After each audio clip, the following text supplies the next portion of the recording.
Hey guys, as you can see, we are apartment living now.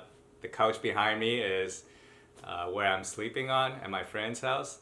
I'm still here in California, and Vanessa is actually halfway across the world right now in Hong Kong for a while. But we thought we'll try to make a video for you guys anyway. I don't know how this will turn out, so hopefully it will be okay. And also, for those of you who haven't been following us, Vanessa and I have been living full-time in our Honda Element for a year and a half, and just about a week and a half ago we sold our car. In about 3 weeks time we'll be going over to Europe and we'll be starting van life there. So if you haven't subscribed, go ahead and hit that subscribe button and follow us on our journey. Today we're gonna talk about the process of selling our camper van. We've done this in Australia and we've done this here in the States now. So we thought we'll give you 8 little tips that we have for you guys. Okay, so the first one is writing the ad. So this is where you're going to try to sell your car, basically.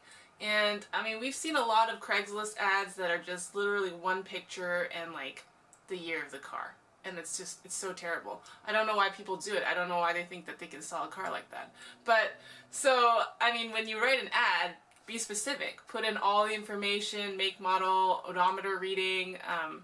Especially for camper vans, people want to know kind of what kind of modifications you've had on it. So, like, anything that makes it your home.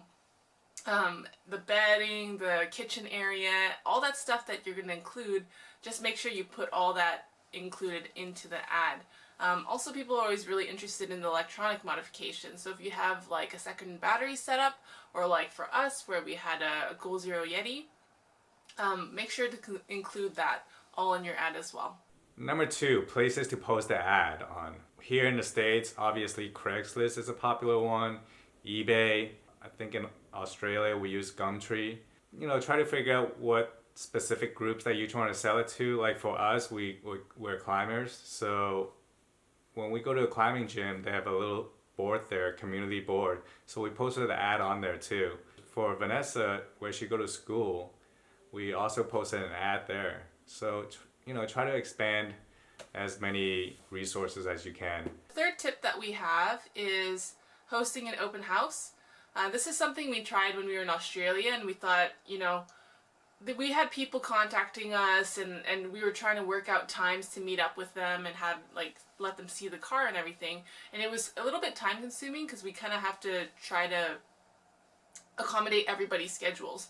So instead we decided, why don't we just do an open house, like just like a normal open house. So we put it up on Gumtree at the time and said, you know, we're gonna put our red fuel can right on top of the car so you'd know it's our car, and feel free to come on Saturday. We'll be there all day. Just come by, and then there's no kind of obligation for people to make a time and everything. They can kind of just walk by and see if they want to be if they wanted to take a look at the car. We always thought that was kind of an interesting way of doing things, and we just end up hanging out in the park for a day, and then we have a couple people come by and see it, and that just kind of works for everybody, I think, pretty well. Number 4, we realized when we were in Australia, when we were looking for a van, it was winter time, was it? Mm-hmm. Winter time was coming. Yeah. We were able to lower the price by quite a bit. I think it was almost like $2,000 we were able to talk him off. When we were selling it, after 4 months, it was towards summertime, and that was the peak season. We actually were able to sell the van like $700 more than what we bought the van for, so we actually made money. Unfortunately, during the middle of the trip we have to replace the radiator, so that cost $700, so actually we evened out. But still, it worked out to the whole 4 months of the trip. It was just free accommodation.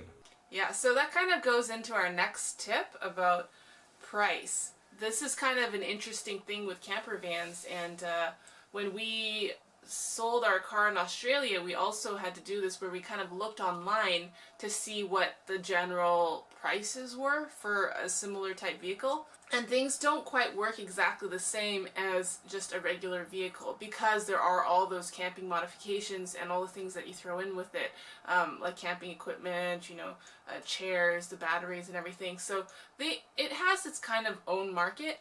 A lot of people will start off looking at the price using Kelley Blue Book. I think it's fair and arguable to say that, it's worth more than whatever Kelley Blue Book says, just because there are a lot of additional things and you've made it a home, right? So you're not just selling a car in this case, you're selling a car and a home. Just make sure that you do recognize the value of the camper van modifications, but also recognize that people are typically not willing to pay as much as you might have spent making those modifications.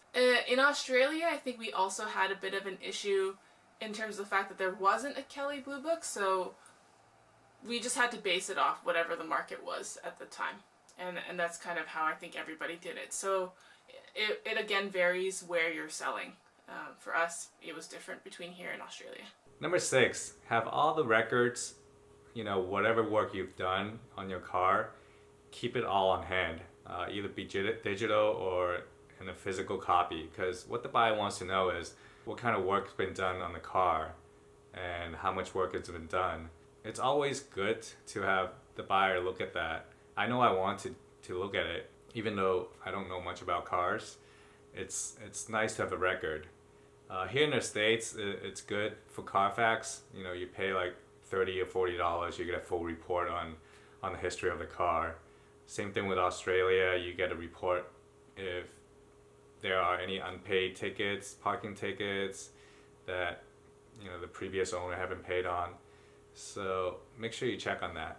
Number 7, just be courteous and be honest. I think everybody who's buying a camper van is usually someone who's looking at living in it full time or going on an adventure, going cross country or something. So, they're doing some kind of big trip, and if it was you wouldn't want to have to deal with all this car stuff if that is the case. So yeah, do your oil change, do a tune-up before you sell it, clean it out, vacuum it, wash your laundry. Just make the car ready for someone else to live in and to do a big trip in. Just do what you would want someone else to have done for you.